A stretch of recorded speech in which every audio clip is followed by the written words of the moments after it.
আজকে যে আইডিয়াটা নিয়ে কথা বলবো সেটা হচ্ছে intentional imperfection versus impossible perfection. Interesting একটা আইডিয়া এই জন্যে যে আমরা কেন ইন্টেনশনালি নিজেদেরকে ইমপারফেক্ট করে তুলব, কেন?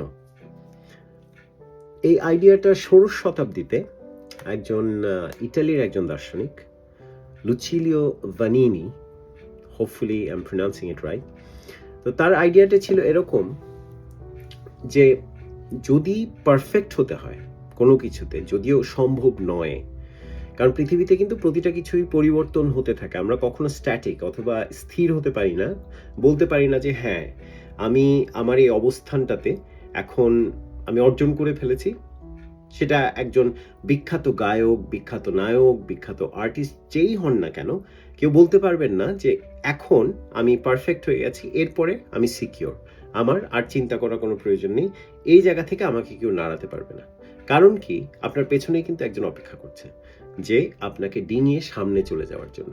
তো সেই জন্য কখনো পারফেকশনের যে লক্ষ্যটা সেটা কখনো সম্ভব নয়। আপনাকে ক্রমাগত আপনাকে বিবর্তনের মাধ্যমে এবং পরিবর্তনের মাধ্যমে নিজেকে আরো ভালো করার মাধ্যমে এই প্রসেসটা চালু রাখতে হয়।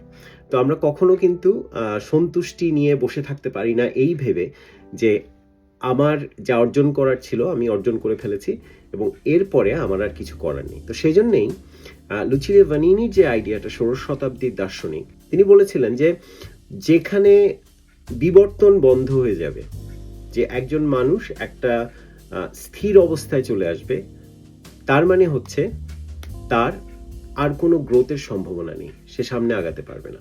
তো যখনই আমরা কোনো কিছুকে ভাববো যে এটাই এখন আমার পারফেকশন এবং আমি যেখানে যাবার ছিল আমি সেখানে চলে এসেছি এবং এরপরে আমার আর কিছু করার নেই, সেটা জীবনের অর্জন হতে পারে, আপনার কোনো একটা বিশেষ দক্ষতার ব্যাপারে বা কোনো একটা স্কিল নিয়ে আপনি কাজ করছিলেন, সেটা এখন কোন জায়গায় আপনি পৌঁছতে চেয়েছিলেন, হয়তো গত 5 বছর আগে আপনার একটা স্বপ্ন ছিল, আজকে আপনি সেখানে চলে এসেছেন এবং ভাবছেন হ্যাঁ আমার যা অর্জন করার ছিল আমি সেখানে চলে এসেছি। তাহলে সেই জায়গায় যখনই আমরা নিজেদেরকে নিয়ে যাই, তার মানে হচ্ছে আমার গ্রোথটা সেখানেই বন্ধ হয়ে যাবে। যে নদী গতিহীন সে কিন্তু আলটিমেটলি সেরকম একটা নদী মরেই যায় এবং তার গতি যখন বন্ধ হয়ে যায় তখন সেই নদী আস্তে আস্তে শুকিয়ে যায়।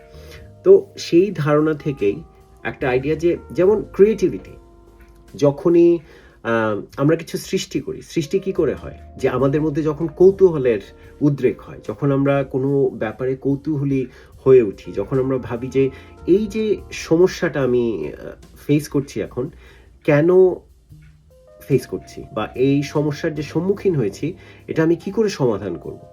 সেজন্য আমরা দেখি যে একটা সময় ছিল, আমরা প্রায় সময় বলি যে আমাদের সময়ে যারা আমাদের বয়োবৃদ্ধরা ছিলেন এবং এখন আমরাও সেই জায়গায় পৌঁছে গেছি যেখানে আমরা বলি যে আমাদের ছোটবেলায়, আমাদের ছেলেবেলায় আমরা এমন এমন কিছু দেখেছি যে আমরা এটা করে ফেলতাম, সেটা করে ফেলতাম। কারণ দেখা যেত আমাদের হাতে তখন অনেক বেশি সময় ছিল এক, এবং ধৈর্যও ছিল, এবং আমরা কিন্তু খুব সহজে বোরডমে ভুগতাম না। আমরা দেখা যায় যে এখন প্রতিটা কিছুই আমরা এত অভ্যস্ত হয়ে গেছি যে সব কিছুই খুব সহজে সমাধান। আপনার কোনো একটা প্রশ্নের মনের মধ্যে প্রশ্ন এসেছে, আপনি কি করবেন? আপনি গুগলে টাইপ করলেন, গুগল এআই অথবা চ্যাট জিপিটিতে কিছু লিখে দিলেন, অথবা ক্লডে কিছু লিখে দিলেন, অথবা মেটা এআই এ কিছু লিখে দিলেন, সে আপনাকে কিন্তু উত্তর দিয়ে দিচ্ছে। তো দেখা যাচ্ছে যে এই যে জ্ঞান অর্জন অথবা কোনো একটা কিছু খুঁজে বের করার যে রিসার্চের যে মনোভাব, সেটাও আমাদের মধ্যে চলে যাচ্ছে এবং কৌতূহলের যে ব্যাপারটা সেটা কিন্তু আর থাকছে না। কারণ কি, যখন আপনি সবকিছু জানার বা ইচ্ছে হওয়ার সাথে সাথে উত্তর পেয়ে যাচ্ছেন, আপনাকে খুব কষ্ট করতে হচ্ছে না এবং আপনি কিন্তু খুব সমস্যায় ভুগছেন না এই জন্য যে উত্তরটা তো জানা হচ্ছে না, কি করে আমাকে কোন বইটা খুঁজতে হবে। যেমন আমার এখনো মনে আছে, আমার ছেলেবেলায় যখনই কোনো একটা কিছু জানার থাকতো, আমার নানা বিষয়ে অনেক বেশি আগ্রহ ছিল, সাইকোলজি, ফিলসফি, দেন লিটারেচার। আমি কিন্তু প্রতিটা তত্ত্ব নিয়ে যখনই কিছু নাম শুনতাম, দেখা যেত জানা যেত না, তখন ইন্টারনেট ছিল না, তো একটা বই খুঁজে বের করতে হতো, দেখা যেত বইটা পাওয়া যাচ্ছে না, পাশ্চাত্যের কোনো একটা তত্ত্ব, সেই থিওরির উপরে কোনো অনুবাদ নেই, দেখা যেত সেটার ইংরেজি কোনো বইও যে আমি পাচ্ছি না। তাহলে সেই জন্য আমাকে অনেক বেশি অপেক্ষা করতে হতো, অনেক সময় দেখা যেত মাস চলে যেত, হঠাৎ করে হয়তো অ্যাক্সিডেন্টলি একটা বই হাতে চলে আসতো, যার মাধ্যমে আমি যেটা নিয়ে জানার আমার ইচ্ছে ছিল সেটা জানতাম। তো দেখা যেত আমি দোকানে দোকানে ঘুরতাম, অনেক জায়গায় চেষ্টা করতাম যে এই ব্যাপারে কি কোনো বই আনা যায় কিনা, অথবা কাউকে হয়তো বলতাম যে আমাকে যদি এই বইটা এনে দেওয়া যায়, এরকম অনেক ব্যাপার হতো। তো দেখা যেত এই যে কৌতূহল, সেই কৌতূহল থেকে বা অথবা লিমিটেশন থেকে অনেক সময় কিন্তু আমরা অন্য আরেকটা পথ তৈরি করতাম। তো এটা দেখা যায় যে কৌতূহলের সাথে ক্রিয়েটিভিটিরও একটা সম্পর্ক রয়েছে। তো আমি কেন ভাবছেন যে এক জায়গা থেকে আরেক জায়গায় চলে গেলাম, শুরু করেছিলাম যে ইন্টেনশনাল ইমপারফেকশন নিয়ে, যে যখনই কোনো কিছুতে পারফেকশন, আমার গতি থেমে যাচ্ছে, আমার সামনে আগানোর পথটাও কিন্তু বন্ধ হয়ে যাচ্ছে। সেজন্যই বললাম যে যখন লিমিটেশন কাজ করে, we can embrace our boredom, যে আমি অনেক বোর হয়ে যাচ্ছি এবং সেটাকে আমি কি করে সহ্য করে, আমি একটু ধৈর্য ধরে আমি চেষ্টা করব যে সেই সমস্যার সমাধান করতে।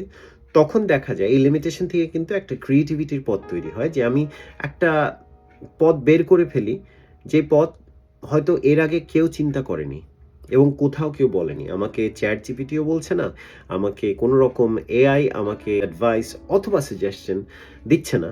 তাহলে আমাকে সেই পথটা বের করতে হচ্ছে।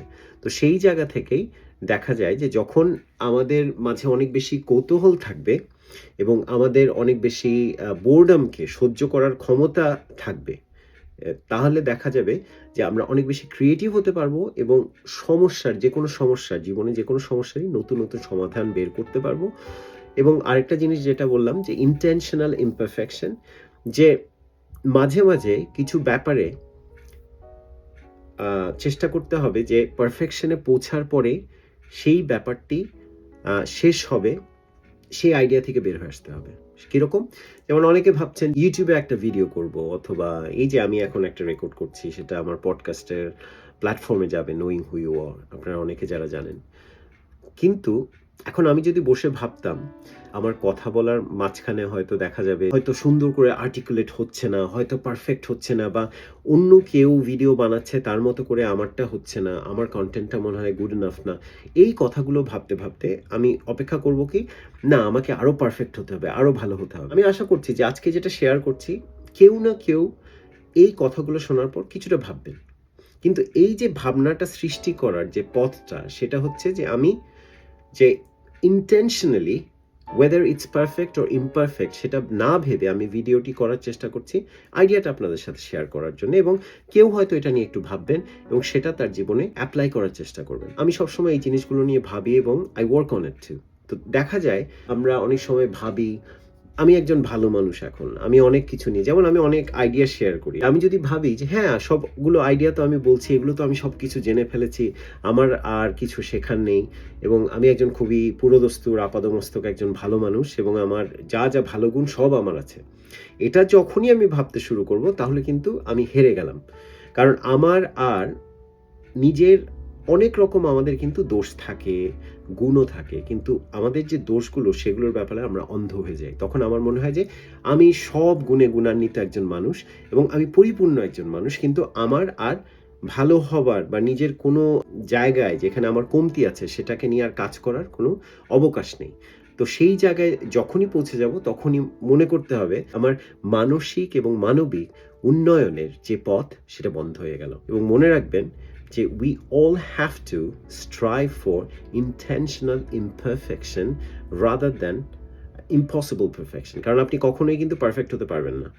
You always have to keep on working on yourself and evolve, যে আপনার প্রতিদিনই কিছু না কিছু আপনার মধ্যে পরিবর্তন আসবে, এবং আমরা চেষ্টা করব, পরিবর্তন কিন্তু দু ধরনেরই হতে পারে, খারাপের দিকেও হতে পারে, ভালোর দিকেও হতে পারে, সেটা উন্নতিও হতে পারে, আপনার অবনতিও হতে পারে। তাহলে আমরা চেষ্টা করি যে সামনের দিকে আগানোর জন্য নিজেদেরকে প্রতিদিনই একটু একটু করে আরেকটু, গতকাল থেকে আজকে যেন আরেকটু ভালো থাকি এবং আরেকটু ভালো হবার চেষ্টা করি। কারণ সমাজের চারপাশে এত বেশি অবক্ষয়, সেটা শুধু বলবো না যে নির্দিষ্ট কোনো সমাজে, সব ধরনের সমাজে, সংস্কৃতিতে আজকাল অনেক ধরনের অবক্ষয়। সেটার কারণটা হচ্ছে আমাদের মধ্যে এখন ধৈর্য কমে গেছে, আমাদের মধ্যে কৌতূহল কমে গেছে, কারণ আপনাকে কোনো কিছু নিয়ে ভাবতে হচ্ছে না। আপনার জন্য কাজগুলো অন্য কেউ করে দিচ্ছে। আপনি আপনার নিজের বিবেক বুদ্ধিকে কাজে লাগাচ্ছেন না।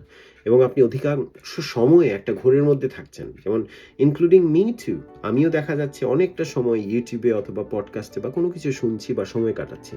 তো যখনই আমরা এভাবে করে সময় কাটাবো, আমরা দিন, দিন আমাদের যে চিন্তার যে ক্ষমতাটা, সেটা আমরা হারিয়ে ফেলব। তো আর কথা না বাড়াই, আমি আশা করছি সবাই একটু ভাববেন যে আমরা কি করে ইনটেনশনালি চিন্তা করি যে হ্যাঁ, আমি যেটা করছি এটা imperfect, but at the same time এটা ইমপারফেক্ট বলেই আমার এখনো নিজের উপরে কিছু কাজ করার জায়গা রয়ে গেছে এবং প্রতিনিয়তই আমাদেরকে সেগুলো করতে হবে। সবাই ভালো থাকবেন।